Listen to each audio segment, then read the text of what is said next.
اما بعد فاعوذ باللہ من الشیطان الرجیم بسم اللہ الرحمن الرحیم وَيَقُولُ الَّذِينَ آمَنُوا لَوْلَا نُزِّلَتْ سُورَةٌ فَإِذَا أُنزِلَتْ سُورَةٌ مُحْكَمَةٌ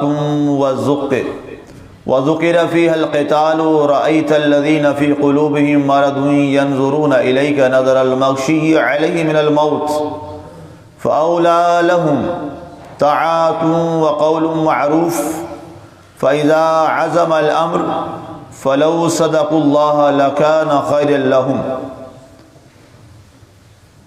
ایمان والے کہتے ہیں کیوں نہ نازل کی گئی کوئی صورت، پھر جب نازل کی گئی کوئی محکم صورت، مضبوط صورت، محکم صورت، اور اس میں جہاد کا ذکر کیا گیا ہو۔ آپ دیکھیں گے ان لوگوں کو جن کے دلوں میں بیماری ہے، آپ کی ہر طرف ایسے نظریں پھاڑ پھاڑ کر دیکھیں گے جیسے موت کی بے ہوشی ان پر طاری ہو تو مر ہی جائیں وہ، لیکن اطاعت اور گفتگو کا شائستہ انداز ان کے لیے بہتر ہے۔ پھر جب حکم قطعی ہو جائے گا تو ان کے لیے بہتر یہی رہے گا کہ وہ اللہ سے سچے رہیں۔ آج ہماری سورہ محمد کی آیہ مبارکہ 21 تک کی تلاوت و ترجمہ کا شرف نصیب ہوا۔ سامعین، ہمارے گزشتہ درس مبارک میں آیہ مبارکہ 19 تک منافقین، مشرکین اور مومنین ان کے عقائد کے حوالہ سے گفتگو کی گئی، اور آج انہی ایمان والوں اور منافقین اور کافروں کے اعمال، ان کے کردار اور ان کی فکر اور سوچ کے بارے میں بات کی جا رہی ہے۔ پہلے یہ سمجھایا گیا کہ ان کے اعتقادات کیا ہیں، ان کا عقیدہ کیا ہے، وہ کس پہ بیلیو کرتے ہیں، اس پر تفصیلی بات ہوئی۔ اب عقیدے کے بعد، اعتقاد کے بعد جو سب سے پہلی چیز ہوا کرتی ہے وہ انسان کا کریکٹر اور عمل ہوتا ہے۔ دو چیزیں ہیں، ایک اعتقاد ہے، عمل ہے جس کو آپ فیتھ کہتے ہیں۔ اعتقاد، عقیدہ، کس پہ آپ بیلیو کرتے ہیں، اور اس کے بعد دوسری چیز ہوتی ہے آپ کا عمل، آپ اس پر عمل کتنا کرتے ہیں۔ اعتقاد اور عمل میں فرق ہے۔ اعتقاد کے بغیر انسان دائرہ اسلام سے نکل جاتا ہے۔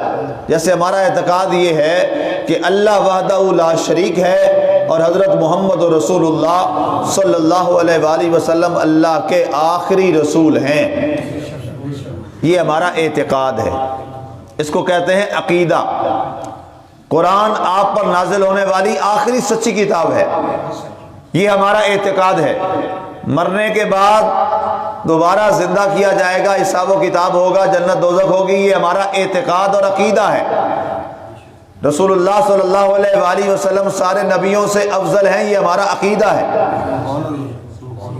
اسی طرح سارے فرشتے حق اور سچ ہیں اور اللہ کی نوری مخلوق ہیں، یہ ہمارا عقیدہ ہے۔ ساری کتابیں جو آسمان سے نازل ہوئیں، یہ ہمارا عقیدہ ہے۔ اچھی اور بری تقدیر اللہ کی طرف سے ہے، یہ ہمارا عقیدہ ہے۔ یہ عقائد ہیں، ان کے بغیر اسلام سے انسان دائرہ اسلام سے خارج ہو جاتا ہے۔ عقائد اتنے ضروری اور لازم ہوتے ہیں۔ ہم نماز پڑھتے ہیں، یہ ہمارا عمل ہے۔ روزہ رکھتے ہیں، یہ ہمارا عمل ہے۔ زکوٰۃ ادا کرتے ہیں، یہ ہمارا عمل ہے۔ سچ بولتے ہیں، یہ ہمارا عمل ہے۔ صلہ رحمی کرتے ہیں، یہ ہمارا عمل ہے۔ کوئی فوت ہو جائے دعا کرتے ہیں، یہ ہمارا عمل ہے۔ اسی انداز میں راستے پہ جاتے ہوئے آپ جناب کوئی تکلیف دہ چیز کو اٹھا دیتے ہیں، یہ ایک اچھا عمل ہے۔ باقی جو بھی ہم اچھے کام کرتے ہیں اس کو کیا کہا جاتا ہے؟ اعمال۔ عقائد کے بغیر انسان مسلمان نہیں رہتا، اعمال کے بغیر انسان گناہگار، فاسق، فاجر تو ہو جاتا ہے، لیکن اس کے باوجود وہ مسلمان رہتا ہے، مسلمان وہ رہتا ہے۔ اب یہاں پہ گزشتہ درس میں آپ نے عقائد ان کے سنے، آج ان کے اعمال کی بات ہو رہی ہے۔ ارشاد ہوا وَيَقُولُ الَّذِينَ آمَنُوا لَوْلَا نُزِّلَتْ سُورَةٌ فَإِذَا أُنزِلَتْ سُورَةٌ مُحْكَمَةٌ وَذُكِرَ فِيهَا الْقِتَالُ۔ اللہ فرماتا ہے کہ پیارے حبیب صلی اللہ علیہ وآلہ وسلم جو آپ سے محبت کرنے والے ہیں، جو آپ سے عشق کرنے والے ہیں، جو صاحب ایمان ہیں، ان کی تمنا کیا ہوتی ہے؟ وہ کہتے ہیں لولا نزل سورہ، کاش کوئی ایسی صورت نازل ہو جائے، ایسی مضبوط کوئی آیت آ جائے، صورت آ جائے، ذکر فیہا القتال، جس میں جہاد کا ہمیں حکم دیا جائے۔ جب کافر لوگ حضور صلی اللہ علیہ وسلم کے خلاف برسر پیکار ہو جاتے، آپ کے خلاف نعوذ باللہ بہت سارے جملے بولتے، جہاد کا تو حکم بڑی دیر بعد آیا۔ پہلے تو یہ کہا گیا پیارے حبیب صلی اللہ علیہ وسلم آپ ان کو تبلیغ فرمائیے، آرد عنہم، آپ ان سے منہ پھیر لیجئے، آپ ان سے درگزر کیجئے۔ جہاد کا حکم تو بڑی دیر بعد آیا۔ اب جب یہ لوگ گستاخیاں کرتے اور یہ لوگ اسلام کا مذاق اڑاتے تو صحابہ کرام رضوان اللہ تعالی علیہم اجمعین، ان کے جذبات اور ان کی محبت اور ان کی خواہشات یہ ہوتی، کاش اب اللہ تعالیٰ کوئی جہاد کا حکم ہمیں دے دے اور ہمیں اجازت دے دے قتال کی، کہ یہ لوگ جو آج ہمارے نبی کے بارے میں بات کرتے ہیں، ہمارے اسلام کے بارے میں بات کرتے ہیں، ہم جہاد کریں اور ان کی گردنیں اڑا دیں، چاہے ہم کٹ جائیں مر جائیں، لیکن ان کو قتل کر کے ختم کریں گے تاکہ لوگوں کو پتہ چل جائے اسلام سے محبت کرنے والے مجاہدین کا کردار کیا عظیم ہے۔ آج اگر ان کے نام زندہ ہیں ایمان والوں تو اس لیے زندہ نہیں ہیں کہ صرف وہ حضور صلی اللہ علیہ وآلہ وسلم کے پاس بس اس زمانے میں تھے، نہیں نہیں، ان کی قربانیاں اتنی ہیں، ان کی قربانیاں اتنی ہیں، ہمارا کوئی حال نہیں ہے، ہم تو اپنی نیندیں نہیں قربان کر سکتے، ہم تو اللہ تعالیٰ کے لیے 10 منٹ نماز کے لیے نہیں نکال سکتے۔ میں اس کی ایک سادہ مثال دوں آپ کو۔ گزشتہ کسی ایک محفل میں اس کا حوالہ دے رہا تھا، کتنی شدید دھند پڑ رہی ہے جی، بہت سخت موسم ہے، شدت کی سردی ہوتی ہے۔ صبح بھی آپ دیکھیں گے یہاں پہ جناب 8 بجے، پونے 8 بجے سے جناب چھوٹے چھوٹے بچے اور سارے ان کے ماں باپ بھی، والدین بھی، نوجوان بھی، جناب روڈ پر گزرنے کی جگہ نہیں ہوتی، بلا کی سردی پڑ رہی ہے، کوئی سردی کی پرواہ نہیں ہے، چھوٹے چھوٹے بچے بھی ہیں، بڑے بھی ہیں، خواتین بھی ہیں، بچیاں بھی، بیٹیاں بھی، سارے لوگ جا رہے ہیں۔ کوئی جناب نوکری پہ جا رہا ہے، کوئی پڑھنے کے لیے جا رہا ہے، کوئی سکول کے لیے جا رہا ہے، کوئی کالج یونیورسٹی کے لیے نہیں جا رہا ہے۔ آج تک کسی ایک ماں باپ نے یہ نہیں کہا کہ ہم جناب ٹائم پہ نہیں چھوڑیں گے، ہمارا بچہ اٹھتا نہیں ہے، ہمارے بچے کو سردی لگ جائے گی، ہم جناب بائک پہ بچے کو بٹھا کے لے جائیں، اتنی بلا کی دھند میں ایکسیڈنٹ ہو جائے گا۔ وہ کہتے ہیں نہیں کوئی بات نہیں، یہ مشکل مرحلہ ہے، کوئی بات نہیں، ہمارا بچہ تو پڑ جائے گا۔ معصوم بچوں کو اٹھا کر اس شدید سردی کے اندر بھی اپنے سکول میں چھوڑ کے آتے ہو کہ نہیں آتے ہو؟ آپ سارے بیٹھے ہیں، آپ نہیں چھوڑ کے آتے؟ سارے جاتے ہیں، نوکری پہ جاتے ہیں۔ تو جناب جب وہاں پہ جا سکتے ہیں تو یہ مسجد میں کیا مصیبت پڑ جاتی؟ یہاں کیوں نہیں آ سکتے؟ آپ اندازہ کر لیں، ہم اتنی قربانیاں دینے والے لوگ ہیں، یہ ایسے مسلمان ہیں، نوکری پہ جانا ہو تو نہ سردی کی فکر، نہ گرمی کی فکر، نہ شدت کی بلا کے راہ کی فکر، نہ ایکسیڈنٹ کی فکر، نہیں جناب کوئی بات نہیں، جانا ہے، مستقبل اچھا ہو جائے گا اور کل اس کا فیوچر اچھا ہو جائے گا۔ فیوچر میں کتنا ہے، بچہ پڑھتے پڑھتے اس کی 20-30 سال عمر گزر جاتی ہے، باقی وہ 20-30 سال نوکری کرتا ہے اور اس کے بعد وہ اگلے سفر کی طرف راہی ہو جاتا ہے۔ اس 20-30 سال کے لیے تو نہ گرمی دیکھتے ہو نہ سردی دیکھتے ہو کہ فیوچر اچھا بن جائے گا، اور وہ والی زندگی اور فیوچر جو ختم ہی نہیں ہونا اس کا ہمیں فکر ہی نہیں۔ یہ ہماری قربانی ہے، اور پھر ہم کہتے ہیں ہم پہ جناب رحمتیں نہیں ہوتی، ہمارے اوپر آزمائشیں آ جاتی ہیں، ہمارے اوپر عذاب آ رہے ہیں، ہمارے حالات کیا ہو گئے۔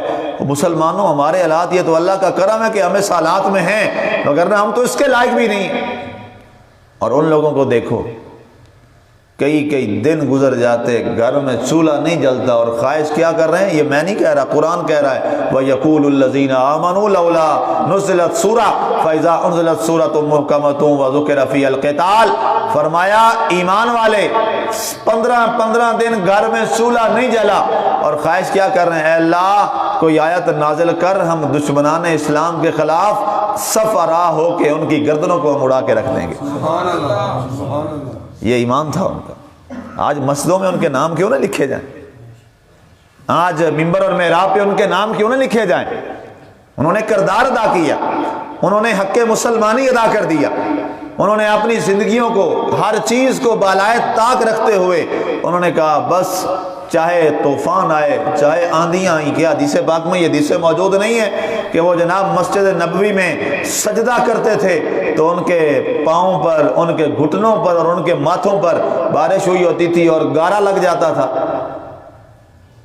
مسجد نبوی جناب کوئی شاندار یہ اس انداز کی وہ تھوڑی مسجد بنی ہوئی تھی کہ جناب وہاں پہ یہ ساری چیزیں موجود تھی، کوئی فیسلٹی نہیں تھی، نہ گرمی کے لیے انتظام نہ سردی کے لیے انتظام۔ اور چھت بھی کیا ہے، کھجوروں کی وہ جو ٹہنیاں ہوتی ہیں، کھجور کے وہ پتے جو لمبی ایک ٹہنی ہوتی ہے وہ اوپر ڈلی ہوئی تھی، بس یہ کہ گرمی کی جو وہ ایک چھاؤں ہوتی ہے، جیسے آج کل ہمارے ہاں لوگ جو جانوروں کے لیے ایک وہ گرمی سے بچنے کے لیے ایک جھونپڑی سی بنا دیتے ہیں، وہ اس مزاج کے اس انداز کا سسٹم بنا ہوا تھا۔ لیکن ان کا ایمان دیکھیے، انہوں نے نہ گرمی کو دیکھا نہ سردی کو دیکھا۔ آواز آئی چبوترے سے، اللہ اکبر اللہ اکبر، حی علی الصلاۃ حی علی الصلاۃ۔ اب یہ اذان ختم نہیں ہوتی تھی کہ مسجد نبوی ایمان والوں سے بھر جایا کرتے تھے۔ انہوں نے نہیں دیکھا کیا حالات ہیں۔ آج جناب ہم تو شہانہ قسم کے قالینوں پہ نمازیں پڑھتے ہیں، شہانہ قسم کے۔ گرمی ہے تو اے سی لگے ہیں، سردی ہے تو جناب ہیٹر کا انتظام ہے، بند مسجد ہے، بہترین ماحول ہے، سب کچھ ہے، لیکن اس کے باوجود بھی ہماری ہمت نہیں پڑتی ان مسجدوں کو آباد کرنے کے لیے۔ مسجد تو بنا دی شب بھر میں ایمان کی حرارت والوں نے، اقبال نے کہا تھا مسجد تو بنا دی شب بھر میں ایمان کی حرارت والوں نے، من اپنا پرانا پاپی ہے برسوں میں نمازی بن نہ سکے۔ مسجد تو ہماری بڑی بن جاتی ہیں اور بڑی بڑی بنی پڑی ہیں، خالی صرف ہمیں شوق یہ ہے کہ بڑی سے بڑی مسجد بن جائے، اور خالی مسجدیں صرف اس لیے بڑی بنتی ہیں کہ سال بعد وہ بھرے یا ہفتے بعد وہ بھریں۔